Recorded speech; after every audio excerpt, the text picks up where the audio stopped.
It is a pleasure to be back with you this morning. I had the honor of appearing before this group a year ago when I was newly in office. I was as nervous then as I am this morning. You're a very important, engaging audience, and I hope that I will inspire you to participate in dialogue with me this morning.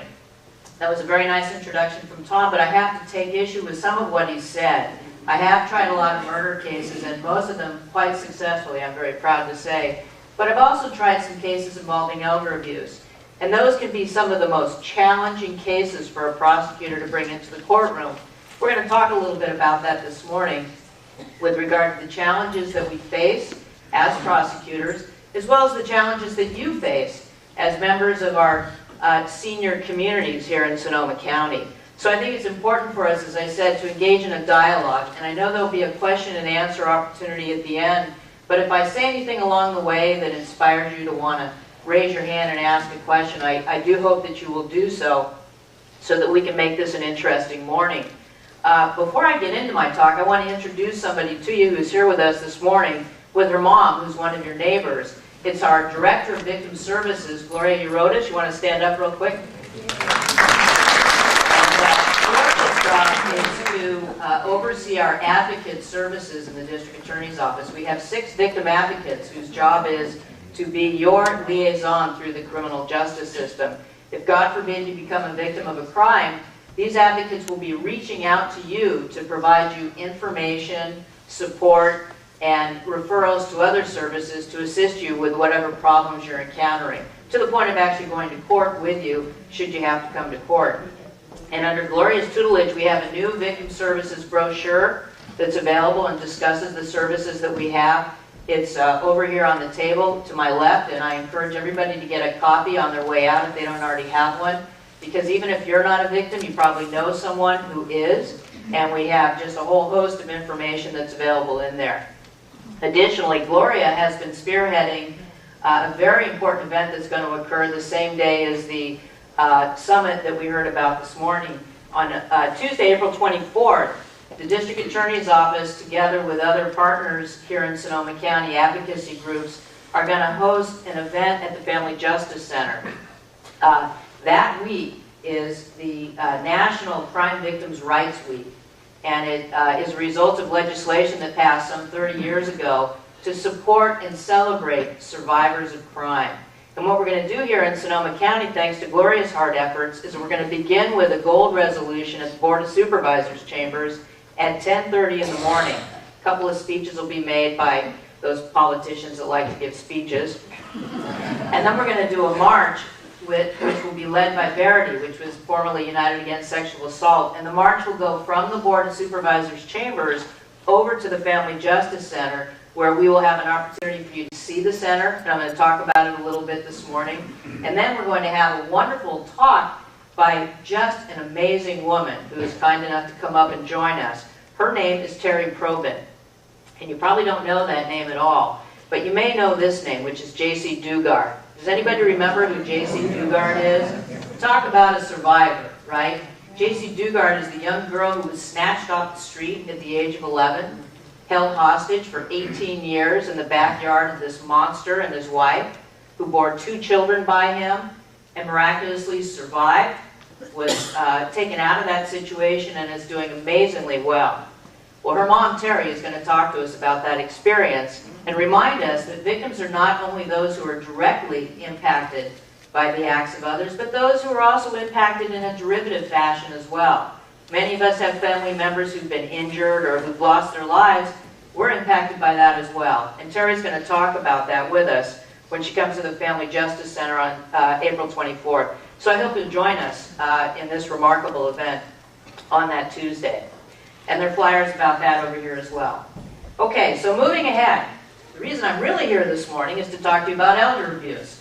And elder abuse is something that unfortunately is increasing in our community.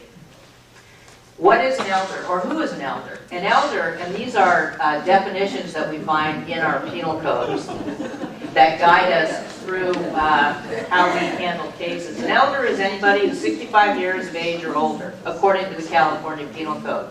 If you're younger than 65 years, you may be the subject of the same crime, but the law addresses what happens to you in a different manner. And we're going to talk about the reasons why in just a minute. What is elder abuse? Elder abuse can be in the form of financial abuse, such as burglary. There was a gentleman here today who was talking to me about burglary and theft, identity theft, forgery, fraud, but it can also be physical abuse. It can also be assaultive behavior as well as neglect. We see it happen all too often. Financial abuse is punished where the suspect violates any provision of law prescribing theft, embezzlement, forgery, fraud, or identity theft with respect to the property or personal identifying information of an elder. That's sort of the definition. And the important distinction there is that if the individual is not the actual caretaker, we have to additionally prove that this person knew or reasonably should have known that the victim was an elder. I mean, you all look pretty young to me. So if somebody, God forbid, does something to you, we have to be able to prove that this person knew or reasonably should have known that you were 65 years or older. Now, physical abuse. Again, this is a little bit technical, but it's just a way for you to get a better understanding of some of the hurdles that we have. Physical abuse can be punished either as a felony or a misdemeanor. The distinctions between felonies and misdemeanors have to do with the penalty that the offender receives.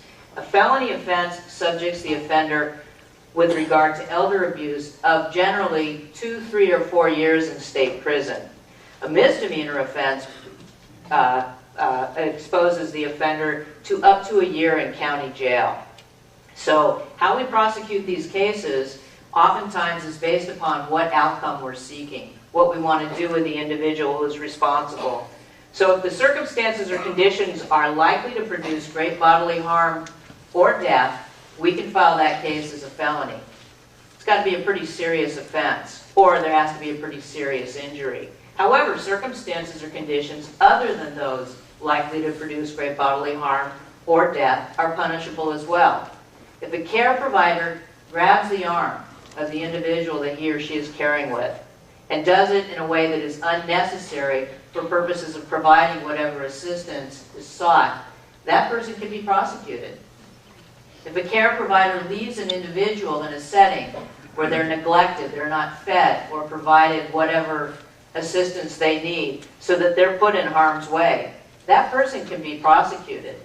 And I'm going to keep saying that because too often we don't realize that indeed there are means of holding people accountable for taking advantage of our senior members of our community. Now, I know you're going to ask me where did these numbers come from, and unfortunately the person who provided them to me is in, I think, Peru this week with her mother. So if you would like to know the source of some of the data that I'm providing to you today, it came from Robin Hammond, who is our prosecutor in our Elder Protection Unit, and I'd be happy to give you the specific identifying sources for this data when she gets back from Peru. And let me just digress for a minute. One of the things that I put into effect, and Tom talked about policies that district attorneys can pursue. One of the policies I put into effect when I came into office was a dedicated elder protection unit.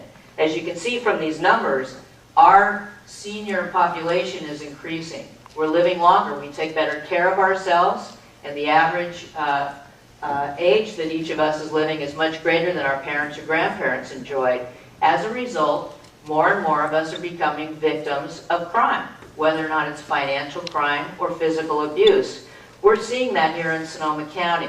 And as a result of the increase in crime, as well as the extra needs that many seniors have when they come into the criminal justice setting, I put together a dedicated elder protection unit. We have a prosecutor named Robin Hammond, who some of you may know, who is dedicated to working on cases involving seniors. She's assisted by a district attorney investigator who is a sworn peace officer. Her name is Lorraine Archibald. She's got over 20 years in law enforcement, retired out of the Roanoke Park Department of Public Safety, and she has an extensive background in financial crimes investigation, which is really important. And then they're also assisted by one of our advocates, Gladys Wheeler, who specializes again in providing services to seniors. So this team of 3 is available at all times to work solely upon crimes involving seniors. They interface with other individuals in the community, such as Norma Ford, who works with Council on Aging, and other individuals at APS and other agencies, such as law enforcement agencies, to ensure that we can provide the necessary wraparound services for seniors who are victims of crime. So the Elder Protection Unit has really been very effective in the last year, and we're going to talk about that a little bit as we go forward. The important takeaway for you is to know that if you have a problem, and the law enforcement agency for you is Santa Rosa PD, excellent department, but if they're not able to answer your question or address your problem, you pick up the phone, you call the DA's office, and you say, I'd like to talk to a member of the Elder Protection Unit, please. And one of those 3 individuals will either be available to you when you call, or will return your call in short order and answer whatever questions you have and address whatever concerns you have. That's something that I think is a priority in this community and that I am going to continue to carry out no matter what the budget does to us as we go forward. So, going back to these statistics, what they're indicating to us is the number of people 65 and older in the United States will double. California's population of people 65 and older will double by 2020. And people ages 50 and older control 70% of the nation's household worth. That's an important figure, right? Because of the financial crimes that seniors oftentimes become victim to. Now, there's a real problem of underreporting, as I talked about. Elder abuse is very underreported. It's improving, but we're still having a problem between 1 in 14 and 1 in 100 cases being reported. That's not different than other types of crime, particularly domestic violence. Why is it that people tend not to report crimes? Family, that's right. Pressures, humiliation, right? You don't want to make public what's happening inside of your family, or the fact that perhaps that you have become victimized in a way that others might scoff at and say, what did you answer the phone and send the check for? Are you crazy, buddy? So, it's a family matter. There's shame. There's embarrassment. There's love and trust. Just like domestic violence, who would believe that your son or your daughter would have you execute a power of attorney so that they could empty out your bank account? You would never believe that they would do that to you. Or that they would leave you alone in an apartment where you couldn't care for yourself while they were out spending your Social Security check on drugs, on alcohol, or on a boyfriend. It happens. Most importantly, however, people are unaware sometimes that an act or an omission can be a crime. If you think something is awry, either in your own personal life or in the life of another, you err on the side of seeking assistance. It's really imperative. If you have a friend who has unusual bruises, or if your bank account suddenly begins to look a little bit odd, reach out, make the inquiry, and make sure that you're safe. Because you're at risk with the people that you trust the most, unfortunately. It's a little bit of doom and gloom, but there's also some sunlight that's coming out, as it is outside this morning. These are common misconceptions also that get in the way of crimes against seniors, that the victim is unable to testify, therefore there's no crime. We have other ways of proving cases. There can be witnesses to the offense who can come in and talk about it. I saw Geraldine when the caretaker took her and pushed her down onto the bed.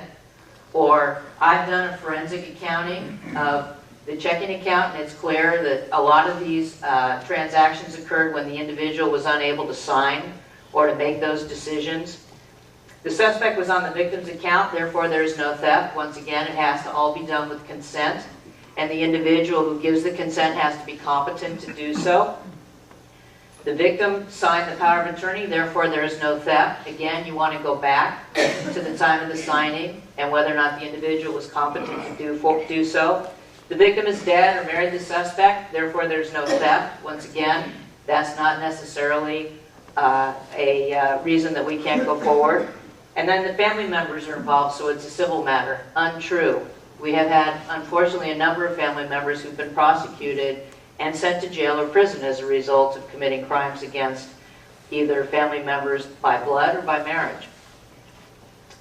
Who are the perpetrators? Again, these are statistics that Robin put together, and I can't give you the basis for them, but I'm sure that there is a source that is valid. Family members, a third family members. Over a third, caregivers and friends. And then you have the professional crime groups and other strangers. I think those are really important statistics for you to take away here. Because again, you have friends who may have family members that you're a little bit suspect of. Well, if you're getting that feeling, act on it. And don't just go to your friend and say, I'm worried about your son or I'm worried about your granddaughter. Pick up the phone and call the police. Or pick up the phone and call the district attorney's office. Without adequate reporting, we cannot investigate and we cannot protect. Here's some red flags to think about. Unpaid bills. Somebody's supposed to be taking care of business for you. Well, where is that monthly check going? It's not going to the PG&E bill or the rent or any of those other things. Unusual credit card activity. It's easy to slip a credit card out of someone's wallet, run out and buy something. When's the last time somebody asked to see your driver's license when you gave them your credit card? It just doesn't happen anymore. Unusual bank activity. Most of us, well, I don't open my bank statements anymore. I rely upon the ability of my bank to keep it balanced. But if you open it up and suddenly see, my goodness, there's all this unusual activity, what's that all about? You want to investigate. If somebody's got a new power of attorney or has a change in their estate planning documents, red flags should be going up. Other red flags, attempts to borrow money. You know, the care provider says, well, gee, if you'll front me money until the next payday, I'll pay you back. Or the person I care for doesn't have enough money to pay me and I really need to take care of this. Would you mind providing me the money and I'll pay you back when they pay me? Something like that. Inappropriate purchases. All of a sudden the granddaughter's driving a brand new red Corvette convertible and works at McDonald's. Or new friends. New friends. That's a big one that you want to be suspect of. You're all wonderful people. And you probably have a host of friends. But if you suddenly find someone becoming friendlier than usual, that you've met in an unusual setting, maybe at a coffee house, something like that, somebody who wants to walk you home, somebody who wants to buy you a cup of coffee, find out where you live, get together with you again, yeah, they may just be a nice person, or they may be somebody who wants to get to know you better to perhaps find out what your habits are, so that when you're not home they can slip in, borrow that credit card, and buy themselves a nice new toy. Isolation. I think that we all have friends who become isolated when they are ill or when they become somewhat infirm. We always want to be careful about that. We want to check in on people all the time. My mom's a great example. She lived alone and we started getting worried about her and we ultimately moved her into just a wonderful life care facility where she's too busy for us now. I call her, Mom, I'm coming down. No, sorry, I'm too busy. I'm on the library board. Maybe next week. Fantastic. Because when people become isolated, they not only become depressed, but they become prey. Confusion regarding financial affairs. Some people are not able to keep up with their finances. Again, they can be taken advantage of by banking individuals, by financial advisors, by tax advisors. These are people that we ordinarily trust. Bookkeepers, unfortunately, they can run awry. If you read the Press Democrat, you've seen that recently we've had a number of large embezzlement cases, ranging from somebody who was stealing from the Healdsburg Soccer League. Do you believe that? He was buying tickets to athletic events with their money and then turning around and selling it to the people that were putting the money into the account. It's just amazing what people will do. We had people stealing from religious organizations by means of bookkeeping. So don't think, and please don't have your bookkeepers call me and say, what are you doing calling me a thief? But don't think that just because somebody has worked for you for a number of years, either in the business or in a personal capacity with your finances, always do that check. Always do that audit. Because unfortunately people fall on difficult financial times. And the first place they look to make up for that difficulty is with the people that they believe won't notice the loss or the taking advantage of or the misuse of trust. So be careful, be smart, be wise. Typical crimes that we see: forgery. Lots of cases where somebody grabs a check out of the middle of a checkbook, fills it out, forges the name, takes it to the bank. Credit card fraud, again. How often do you show your driver's license? Not very often. I sometimes make a practice of when I go to the store and I give them my credit card, I say, would you like to see my license too? Because then it suggests to the clerk that maybe they should be doing a little extra checking themselves. Identity theft. My sister had her identity stolen. I mean, it's terrible if anybody's had that problem before. It took her weeks to straighten things out. And it's so easy to do. They get one piece of identifying information, they hit the internet. It's amazing what you can find out about somebody once you start Googling them and going into different places. And then you start contacting people who know them. And you say, hey, you know, I saw such and such on Facebook, and I want to get in touch with her. And the last number I have for her is this. Do you have a current number for her? Oh, sure, she's at this number now. And now they've got your phone number. And once they've got your phone number, they're going to start getting other information about you. Or, hey, I stopped by Betty's house, but it didn't look like she lived there anymore. You know, I thought the address was this, but I might have transposed the numbers. Can you help me with that, please? Oh, sure, Betty lives at 15 Acorn Drive. Boom, now they know where you live. And maybe they're going to watch. And maybe when you're not there, they're going to go inside and they're going to help themselves to something. It happens, unfortunately. Believe me, I have job security. Tax fraud is another area that you want to be careful. Okay? Perjury, signing things, affidavits, things of that nature. And then burglary. Burglary is a big one. People kind of mix up burglary and robbery. People say, I've been robbed. Well, happily you haven't been robbed unless somebody put a weapon in your face and scared you or hurt you in some way to take property from your person. That's a robbery. Burglaries are when they go in and they steal your wallet while you're at the Sunday symposium. Or go in and do something else nefarious in your house while you're not home or in your car. Those are burglaries. Those are property crimes. Unfortunately, the police departments don't have the resources to respond to those crimes as much as they would like to. We had a member of our office have her car burglarized over here near Spring Lake. And she's not a senior, but she's certainly entitled to services. And when she called up and said, hey, my car got burglarized, they said, is the suspect still there? And she said, no, but my window is smashed and my stuff is gone. And they said, sorry, if you want to make a report, you can go on the internet and fill out the document and mail it in. So that's why we have to be proactive. That's why we have to look out for each other. Do not leave your keys in your car. Do not leave your cars unlocked. Do not leave your keys in your house where somebody can slip in and grab them. Do not leave your wallet out. These are just easy things that we can do. When you come to an event like this, you never know who may be in the room with you. Keep your purse right by you. Make sure that your wallet's in a pocket somebody can't slip their hand into. Those are easy enough things to do. We just have to be proactive, we just have to be thoughtful, and then we'll be safe. Don't take a lot of cash out when you're in a strange setting, because somebody else may see you flash that wad and say, wow, I think I'm going to follow that person home. All intelligent thinking that you as intelligent, enlightened people can keep in mind.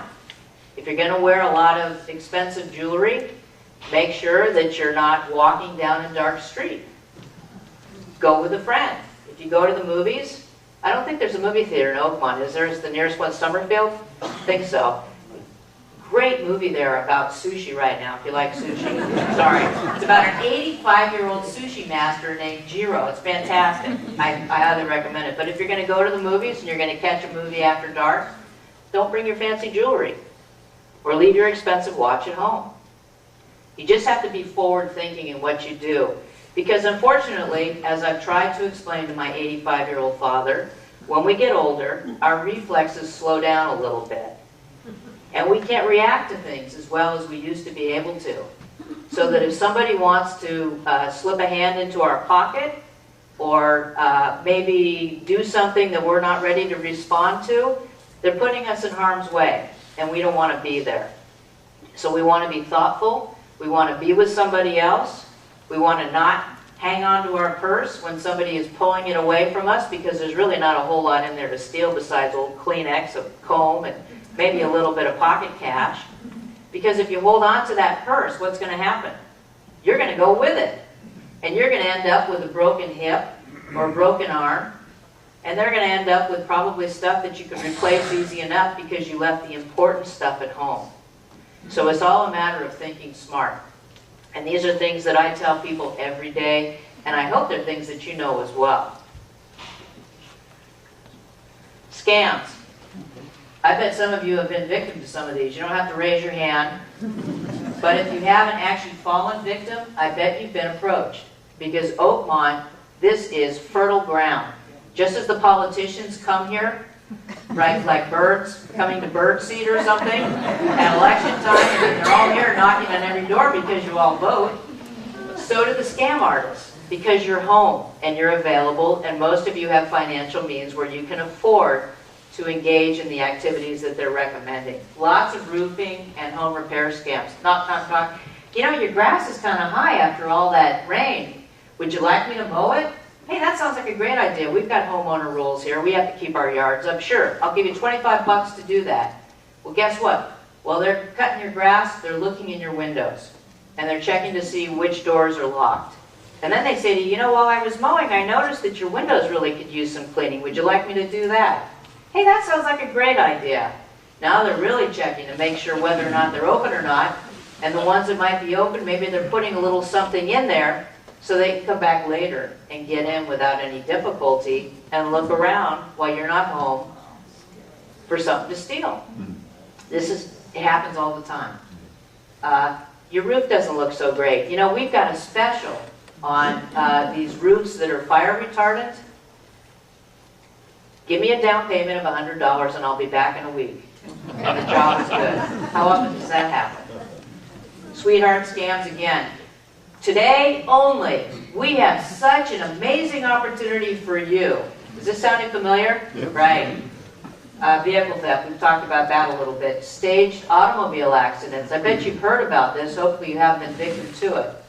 Where they will set their car up in a way that there'll be a fender bender, a little bump, and then it turns into a major insurance scam. The Canadian faux laundry, again, you know, I've won all this money, but I need you to help me. Or the one that is, I'm stuck in Europe, I lost my wallet, I'm your grandson, even though you don't know who I am, and if you'll just send me a couple dollars, I can sort this all out. And then the Medi-Cal scams too, taking advantage of Medi-Cal, whether it's through a physician or through the individual. I mean, they go on and on and on. People are very, very creative, and they use the internet a lot. I get emails all the time inviting me to do stuff. They do it through the telephone, and they do it by coming to your door as well. Be smart, be safe. Dementia. Dementia is a real problem, and it's a real hurdle for those of us in the world of prosecution, because people who suffer from dementia have a difficult time communicating, and they have a difficult time articulating what's happening to them, and they have a difficult time dealing with whatever is happening in their world. 12% of caregivers of demented patients are committing aggressive acts. 33% of caregivers are the recipients of physical abuse from a patient. It's the flip side of it. Caring for people that are demented can be very, very difficult. Lots of risk factors here. The longer individuals are caring for someone who suffers from dementia, the greater the risk that there's going to be abuse. You know, I've had it. I've been dealing with you for years, and then a strong hand becomes a very firm grab, becomes a shove to the bed. I mean, you can see the progression. Oh, Betty, don't worry about that. Maybe you've been around care providers who you think are a little abusive or aggressive in their tone, and they say, oh, don't worry about it, I've been taking care of her for years.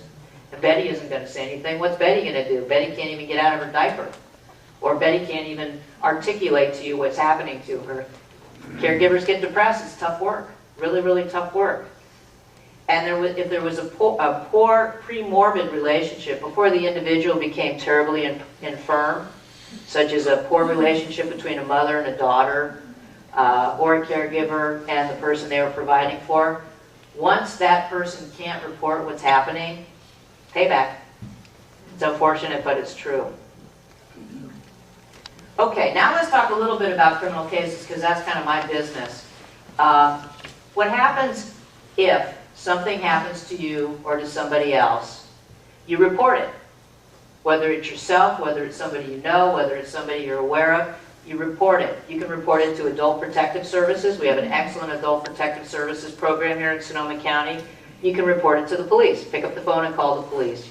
Call 911. You can also report it directly to my office, to our Elder Protection Unit.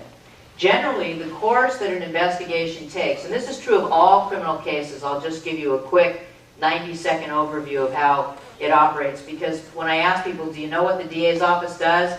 Most of them go, nah, I just stay away from you people. But what happens is a law enforcement agency generally does the initial investigation. We do some investigations from the start, but very few. Santa Rosa Police or one of the other 12 law enforcement agencies or administrative agencies like APS will do the initial investigation. They may call us up for assistance, for search warrants, things of that nature, investigative questions, but ultimately they'll submit the investigation to us. And it'll come in the form of a report. Our office gets over 20,000 police reports a year, just to give you an idea of the volume that we look at. Last year, 51 of those were identified as elder abuse reports. So that kind of puts into context the volume of crimes against seniors that we're seeing that are identified as such in the field. The report comes in, the deputy DA is assigned to the particular disciplines such as elder abuse, narcotics, gang violence, domestic violence, receives the report and reads it. Takes a look at it, what do we got here, can we prove the case, do we have a suspect, what is the person's background, the suspect, because that will impact the decision making as well. And if we're going to file charges, what charges are we going to file? When the deputy DA has finished with that decision-making process, then the case is filed. The offender is either arrested, if it's a serious offense, or they're sent an invitation, as I call it, an invitation to come to court and answer to the charges. Once they come into the courtroom, the deputy district attorney assigned to the case, which is generally the one who filed it initially, appears in court. The offender appears there as well. The court makes the offender aware of what the charges are, and then the proceedings begin.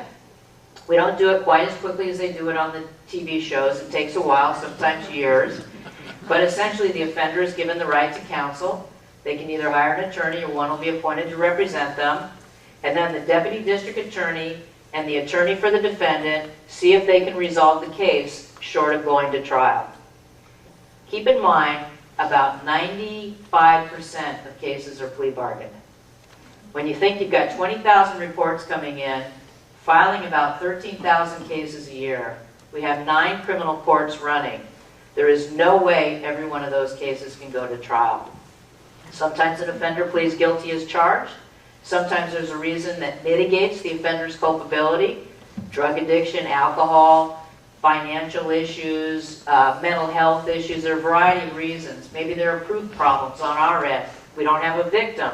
We don't have the evidence. The police officer did additional investigation and the case isn't as we thought. A variety of reasons why we have to plea bargain our cases, but at the end of the day, the goal is justice, the goal is public safety in each one of those plea bargains. If we're unable to plea bargain the case, it goes to trial, either in front of a judge or a jury. How many people have been on a jury? Right. You're our favorite jurors. You have intelligence, you hold us to our task, and you don't say, I've got a hardship, I've got more important things to do. You understand how important the role of a juror is. And thank you for those of you that have served, and for those of you who will serve. That's the progress that a case will take. Okay? Either it'll be dismissed, plea bargain, or it'll be adjudicated by a fact finder, either a judge or a jury. With the elder abuse cases, the Elder Protection Unit takes them the whole way through. And if you're a victim of a crime and you have to come to court, well, we went through this already. There will be a sentencing hearing, at which time the court will hear from everybody, including the victim, as to what the outcome should be before making the decision. We have something called conditional exams that we use for elders as well as other protected individuals. It's an opportunity to rush the proceedings, because if you've got somebody who's infirm, who maybe is suffering from cancer, who maybe is going to be deported because they're here without proper documentation, you can have a mini trial that's separate from the proceeding itself. And the conditional exam can even be in your home if you're unable to come to court. We'll come to your home with the judge, the court reporter, the defense attorney, and the defendant, unless they waive your presence. And we'll ask you the questions that we would have asked you in the courtroom, so that if you're later unavailable to come to court, we can either play the video or read the transcript of what your testimony was.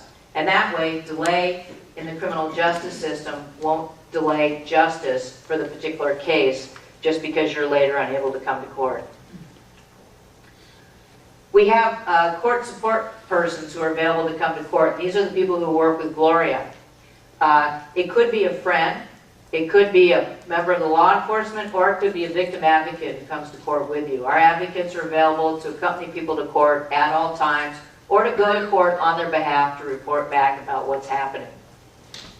And they can actually sit next to the victim while the victim is testifying, just to know that you've got somebody there who's just there to be with you and to make you feel safe.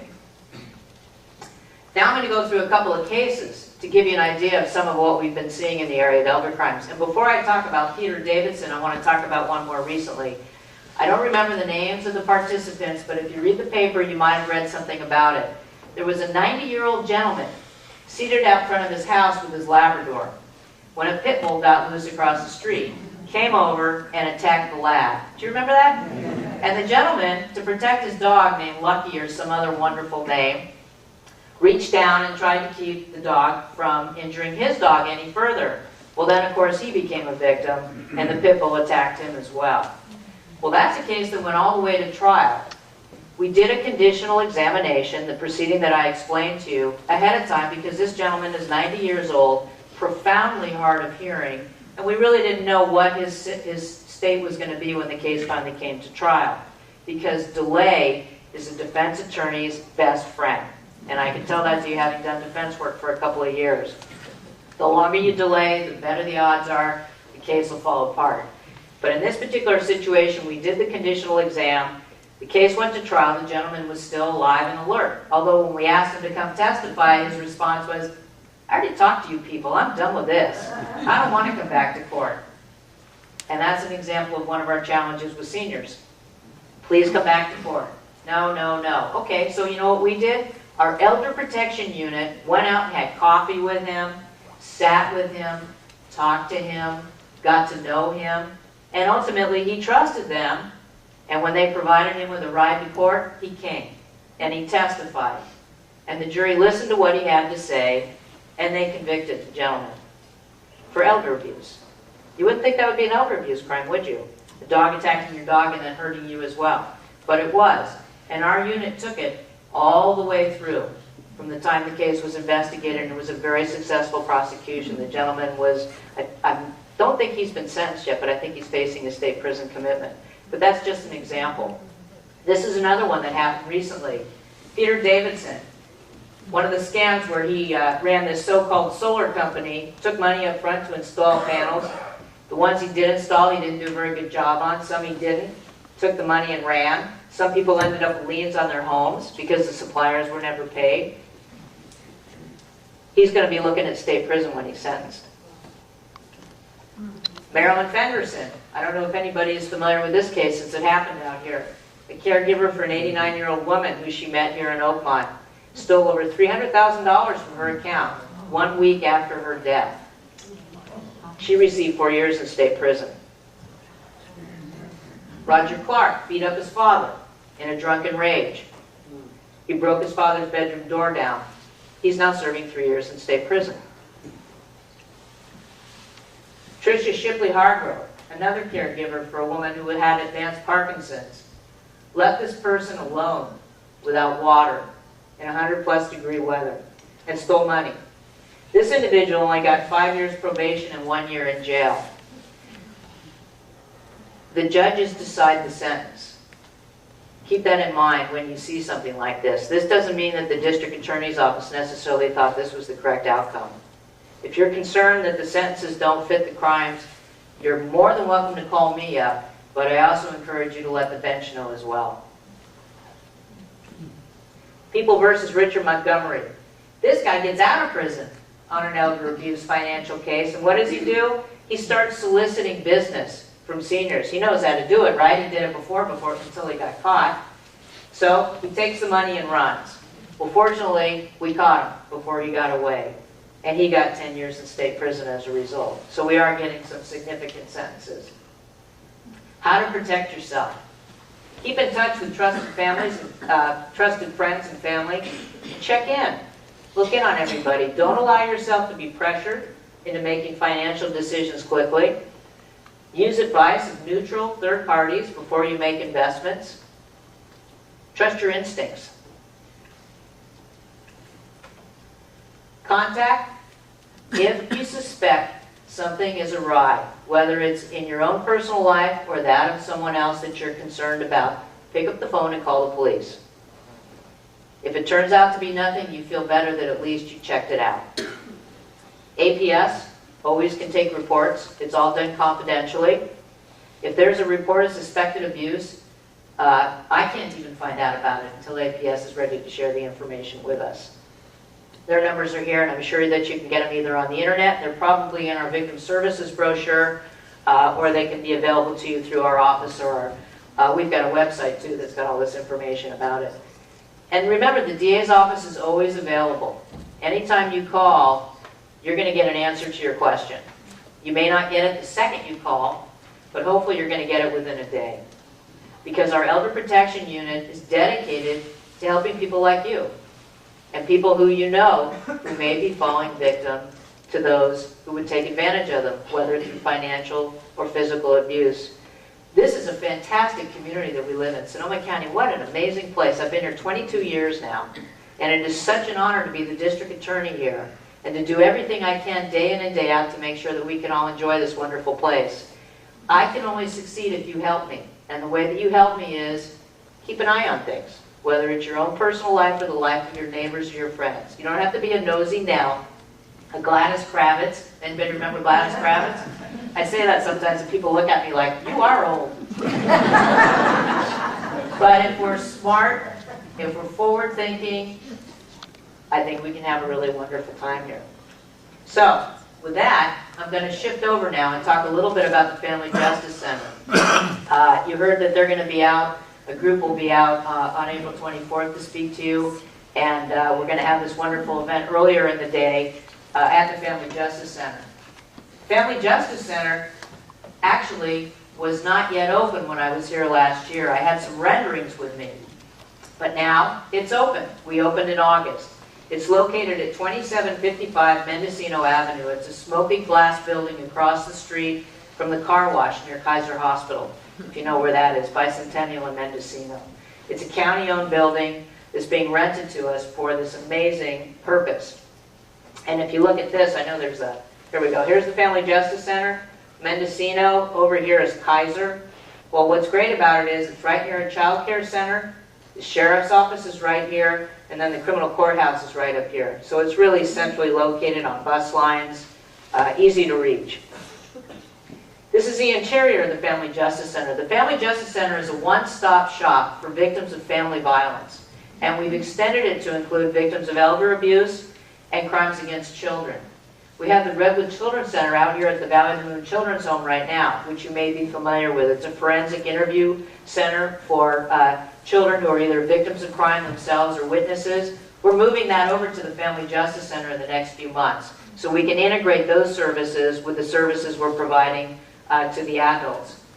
And what happens is when you come in the front door, you're met by a reception team. More often than not, these are volunteers who man the front counter, and we're always looking for more if anybody would like to volunteer. And you come in, and one of these wonderful advocates will be directed to speak to you. The first question will be, why are you here? What can we do to serve you? It's completely confidential. If you've been harmed and you don't want the police to know, and you don't want your family to know, you can still get services, complete services at the Family Justice Center. If you're an undocumented immigrant, you can get complete services without ICE ever knowing that you've stepped through the door. It's all about providing advocacy services to you or to whoever needs them once they come in. And we have educational opportunities there, and these are areas where individuals congregate to talk about the cases. Once you come in, You are brought in to a room similar to this. This is an interview room, a confidential interview room with a computer that has access to a deaf interpreter, so that if somebody needs deaf services, you have immediate deaf services available. So while the interviewer is asking you the question, the deaf services is signing it for you on the computer screen. You respond by sign language. The interpreter is speaking it to the interviewer so we can have a complete interview. We've also got an amazing children's room, which you can see here, so that the kids have somewhere to go while mom or dad is being treated. And there's a piece of glass between the interview room and the kids' room so everybody can keep an eye on everybody. The idea is wraparound services. You come in and you are literally wrapped with services through different advocacy groups, through law enforcement, and through the government by way of APS or the district attorney's office. You can see here that we have restraining orders that are provided. We have the district attorney's office who's there. Law enforcement is there. We have the Santa Rosa Police Department's Detective Bureau upstairs, as well as the Sheriff's Office Detective Bureau for domestic violence and sexual assault. Advocates are there. We've got advocates from our office who are available there, as well as our victim claims people that are there. We have counseling services, child welfare services, employee benefit assistance, immigration assistance with getting you visas, as well as other services that are available. These are some of the partners that are available at the Family Justice Center. The DA's office is there, the county is there, Santa Rosa Sheriff's Office, the chiefs, all of the chiefs of the law enforcement agencies are there, and their officers will direct victims there. We've got Catholic Charities there. Verity, which used to be United Against Sexual Assault, has an advocate on site all the time. Legal Aid is available to help with restraining orders. Council on Aging is there, and the Y is there.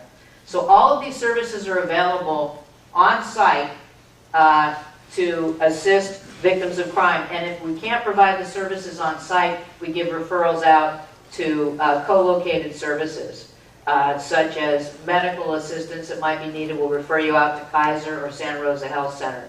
The collaboration between all of these different agencies is remarkable. When I started in this business 25 years ago, the police did not talk to United Against Sexual Assault in a friendly way. They didn't play well together because they had different interests when they were addressing victims of crime. Today, they're joined at the hip, doing everything they can to serve victims of crime in the best way possible. And the fact that you can come to one spot instead of making as many as 23 trips around the county is phenomenal. You can see some of the successes we've seen, serving over 400 victims, 60 in the last month. It's really remarkable what's happening over there. No general fund dollars are being used. The funding is coming through grants, private donations, as well as some operating revenue that we're getting through what's known as SB 635 funds. If you go down to Vital Records and buy certificates, things like that, we get a little portion of the fee that's paid. We have incredible support from the Board of Supervisors that we appreciate, as well as our community. Pat Clothier here is one of our biggest supporters. She's done a fantastic job for us getting the word out about the Family Justice Center. And as I said, our volunteer staff is phenomenal. I hope that you'll consider joining our volunteer staff because it can really be rewarding to you. Be a part of the Family Justice Center. This is our giving tree. And if you are kind enough to make a donation to the Family Justice Center, you could find your name on the giving tree so that we can remember you in years to come for your generosity and your assistance in keeping the doors open. It's a struggle to keep it going. As you know, there's not a lot of money running around in our economy to support a venture like this, and we do not get any general fund dollars. So anything we can do to provide funding to keep this remarkable model going is an incredible asset to Sonoma County, because if a victim of domestic violence, I know I said this when I was here last year, a victim of domestic violence or elder abuse, if they know that they are supported, if they know that they are safe, then they're going to be willing to come forward and tell their story. They're going to be willing to step away from their fear of shame or humiliation or fear of reprisal, because they know that they're supported. They can tell us what happened. They can tell the fact finder what happened, and the offender can be brought to justice. That's what it's all about, working together to keep Sonoma County safe. So I want to thank you all for giving me this chance to talk to you. I think we're going to take a few questions now.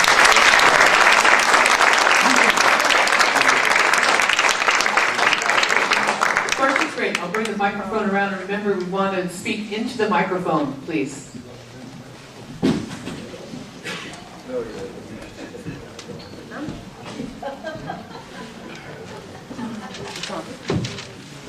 We've talked about the criminal aspects of elder abuse.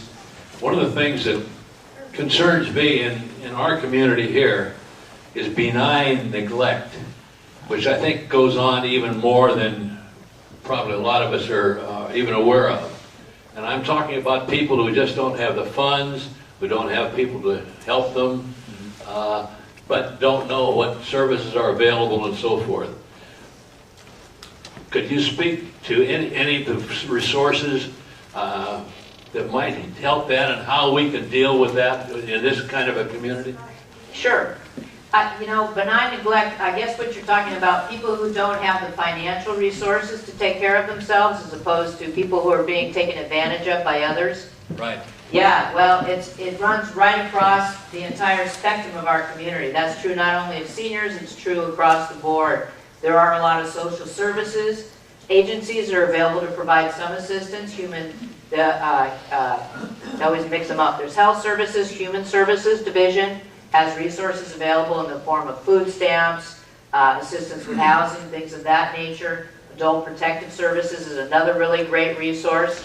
But there is a safety net out there for people that are having financial struggles. And I think that if you were to reach out to somebody like Norma Ford at the Family Justice Center, she could give you, or the individual, a variety of referrals to agencies that could assist. But for some of the problem is some of these people don't even have, they don't even get out. They don't. Right. It's that isolation. Don't even might know about it. They might even know about the services, and you can't be intrusive or too much, but you want to provide some sort of assistance. This is the level I'm concerned with, I think.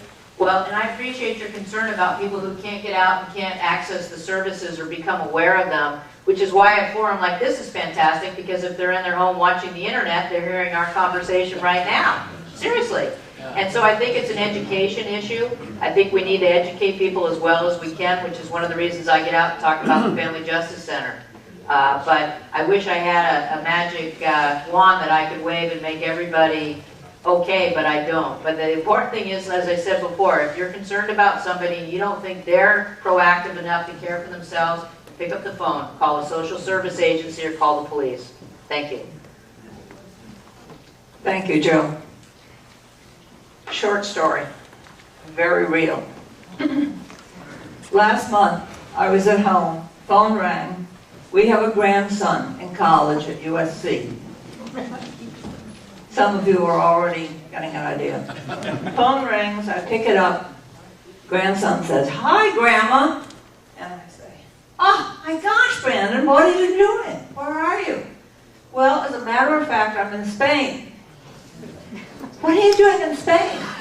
"My roommate entered a contest. He was the 50th person to call in on something, and they gave us a trip to Spain. So I'm in Barcelona." "Oh, Brandon, wonderful. Have a great time." "Well, there's a little problem." "What's the matter?"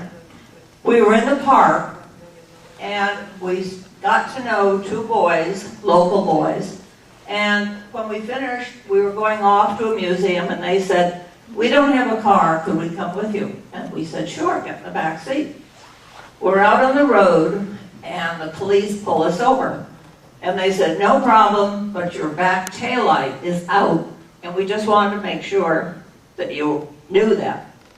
They checked the two Americans in the front seat, fine.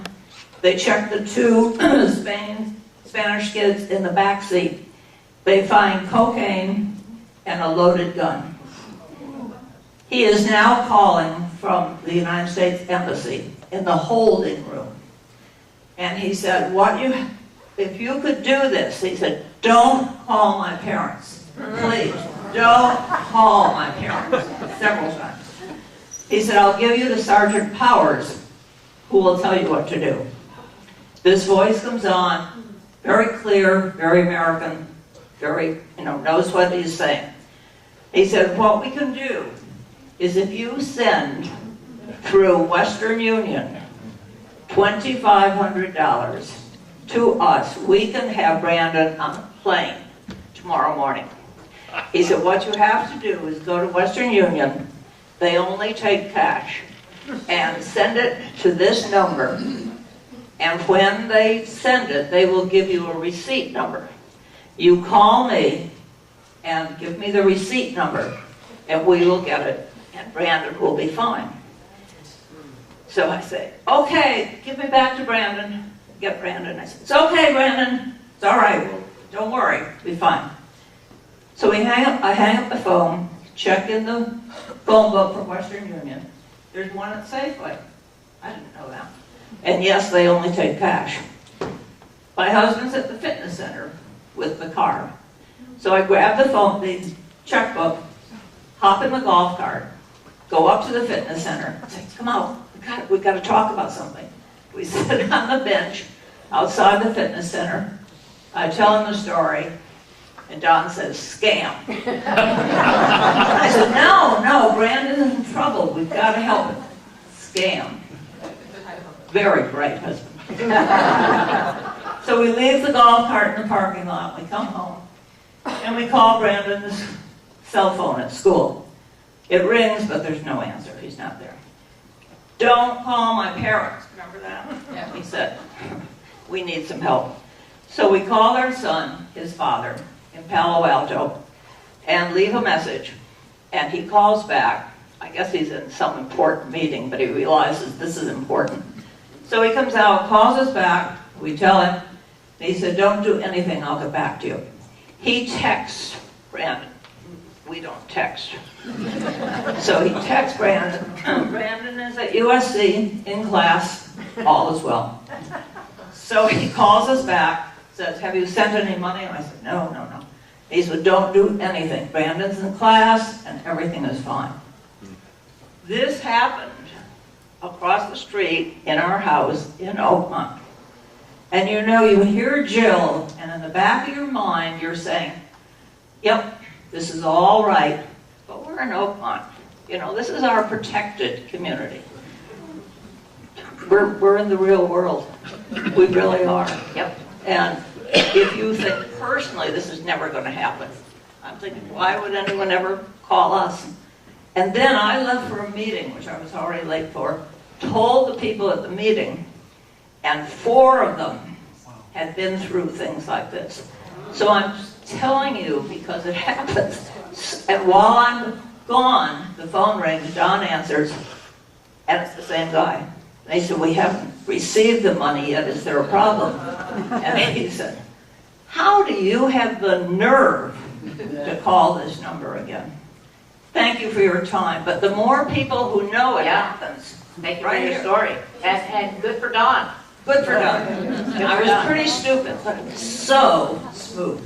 Yeah. So professional, so smooth. Thank you. Yeah, that's great. We actually had a deputy DA who got scammed, and it happens. I'm thinking of a case of a friend of mine who had paid a contractor for materials. The contractor did not do the job. She, struggled with this for months and months and months, and finally got sufficient value out of it that she felt, she was willing to let the rest go.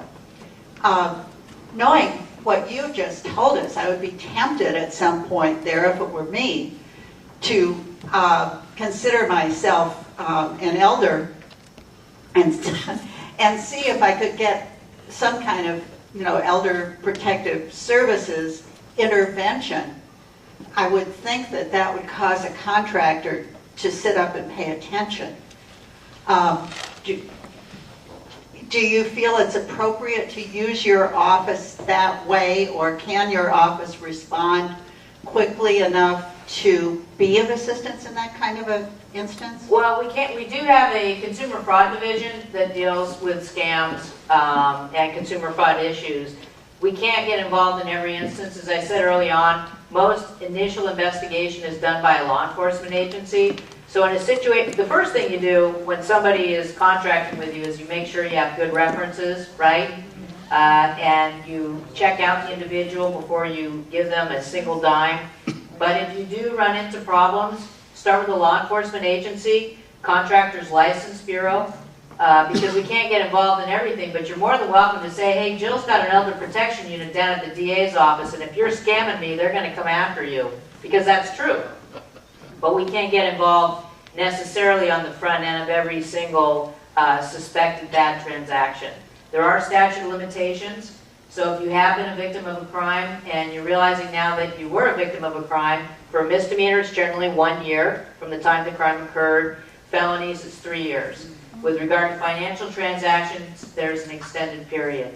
But it's most important that if you do think that something has happened that may be of an illegal nature, you call the law enforcement agency, which for those of you in Oakmont is the Santa Rosa Police Department. I hope I answered your question. Yeah, thank you. I wanted to tell you something. There was a story I heard. First of all, I'd like to say Oakmont has the Oakmont Village Association, and then there are homes that are non-maintained. That means the owner is responsible for everything. And then there are sub-associations that have a board. I heard about one association. There was a woman dying, and she had a caregiver.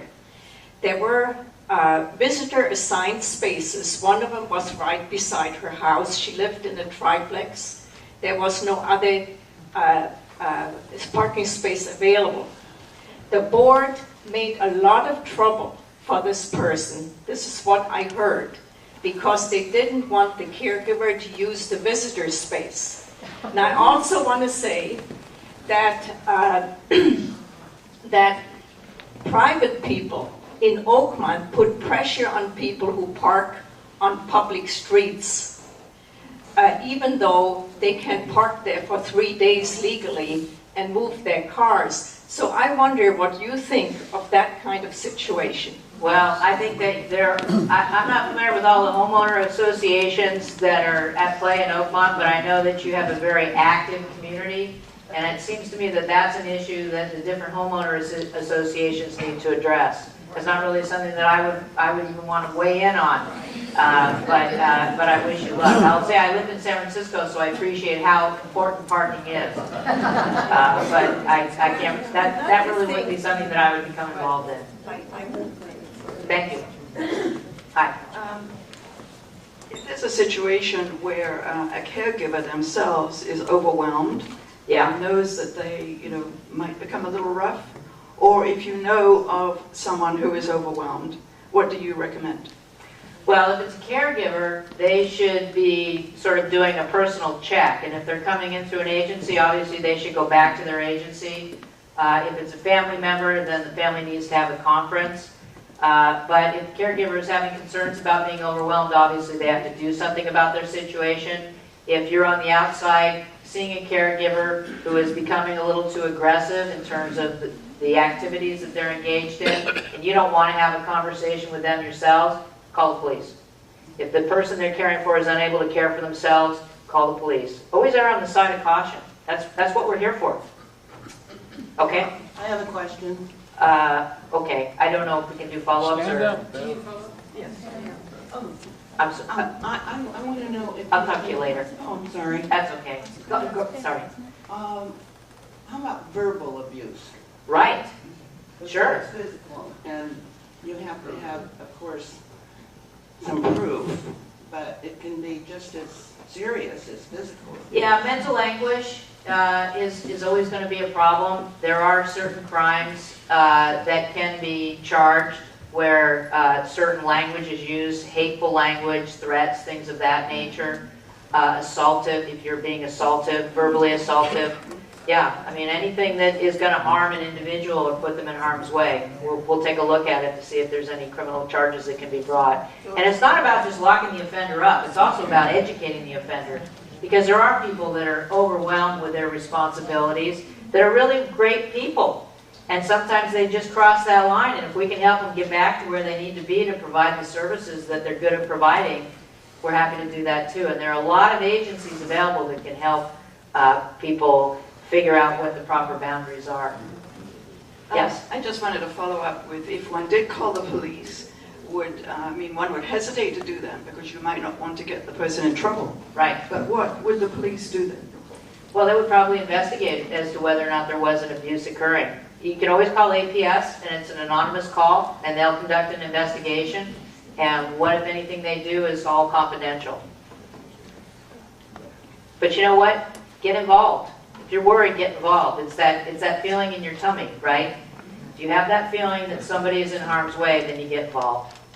Yes, sir. On financial losses, is there a statute of limitations on that? There is, and I wrote a few notes, but I didn't write that one. I know it's from data discovery, and I think that it's 4 years. But if you call Robin Hammond in our office, or Ray Archibald, they can cite the code section and give you exactly what the statute of limitations are. Okay, well, what if the company is out of country, The company is out of country? but they have offices in the United States and in California? Yeah, you have to look at where the transaction occurred. There always has to be a connection to Sonoma County for the DA's office to get involved. So if you're the victim, just from a hypothetical standpoint, you live here in Oakmont, something's happening here with your finances, then potentially it's a crime that we can pursue here. But there are a lot of variables involved. Again, the best thing to do is to get more information if you're concerned. Financial crimes, we're seeing many more financial crimes involving our senior population, fortunately, than we are with regard to physical abuse. I have a question, but a thought I had is that when you were talking about possible reporting somebody and the length of time it might take to do something about it, is I think one concern is, what's going to happen to the individual. I mean, if you take away their caregiver because there could be something, or they leave, or a family member who lives there also has to leave, then you've got a vulnerability, and that may be something that people would like to, know that it scares them from calling. So that leads into my question. Some of the things that were said here, I've heard. I was sitting in the bank, and a gentleman came in asking for money for his grandson. And so I think we have resources, and immediately the person questioned him and said, go get more information, and he didn't get the money. So I think we have a lot of resources in our community to have a light come on and say, wait. And I wondered, with the volunteers you have, I'm sure you always need more. It sounds like our community would be possibly able to use one if they could come out at times, and we could put it in the paper and people can come in and maybe chat where they may be afraid to instigate something in your office, and then all of a sudden, my God, the world turns upside down for the individual. Something like that. I don't know if you have enough volunteers. We don't. The volunteers we have are at the Family Justice Center, and they're there to welcome people when they come in for services. We have a few volunteers in our office, but we don't even have enough paid people to really get the job done, unfortunately. We're looking at budget cuts. But what I will tell you is the forum that Pat Clothier has put together can address those kinds of concerns. And I forgot exactly what the subject matter was for the 24th, but I think Norma Ford was going to be one of the presenters. And Spencer Brady, who is in charge of he oversees our Elder Protection Unit. He's our chief deputy. He'll be there as well and can answer questions. So those forums are available to you. And I know that Alice Perlman, I think, used to come out here and talk about estate planning issues, if I'm not mistaken. There are a lot of resources available, and we can try and have more forums available. But with regard to the concern about reporting, I just want to address that, because think about it. If somebody is harming somebody to the point where you think you need to report that, well, do you think that they're just going to stop, or are they going to escalate? And what happens if they escalate to the point where that person is seriously harmed or killed, and you say to yourself, gee, I should have called the police? Call the police. And if it turns out that the care provider is not allowed to provide for the individual, well, there are social service networks that can bring somebody in and provide for that individual. But just because grandma isn't going to have a grandchild take care of her, that doesn't mean the grandchild gets to take advantage of her and to continue, because the chances are, without intervention, it will simply escalate because the kid's getting away with it. So. I just had a comment about there. There are caregiver support groups that are free and available Perfect. all around the county, and then you can go at least once a month locally. So those are good resources for people who might be worried about getting some downtime. So Perfect. Internet is the place to go. I mean, there are amazing resources available, counseling services available. Thank you. Yeah, Murdy Webb. I ran into a horrific elder abuse case, the stuff that gave me nightmares, and I'm kind of tough about not having nightmares. And I ran to the police, and they said, no, go to Adult Protective Services. Well, I was ready to kill the police because I wanted them to move on this immediately. They did the right thing. I went to Adult Protective Services. They took my report. They called me back with a nurse immediately. They moved right on it. And because of confidentiality, they wouldn't get back to me about what was done, but I'm a very sneaky snoop. And I found out where he was, and I went to visit him, and I didn't recognize him. His medical care had been so good, and he was happy, he wasn't afraid, and he told me that he was in paradise. So Great Adult story. Protective Services is fabulous. I didn't even know about them. So Great. don't hesitate. And we have the AAA Council, the adult, help me out, Area Agency on Aging, and it's a multidisciplinary team that gets together. We have a lot of multidisciplinary teams in Sonoma County that are addressing issues that are acutely important with regard to the senior population. I was just wondering, is there a place to go, a website or a number to call if you suspect a call is a fraud and you want to double check? I've gotten one recently that I'm thinking, this doesn't sound right, but I don't know. They do have, I don't know them, there are these internet places where you can check and see whether or not an email or something like that is real. I don't know of any internet sites, but if you call my office, we can check at the Consumer Fraud Division and let you know. But if it felt funny, don't do it. Do your own investigation, call your grandson, whatever it is.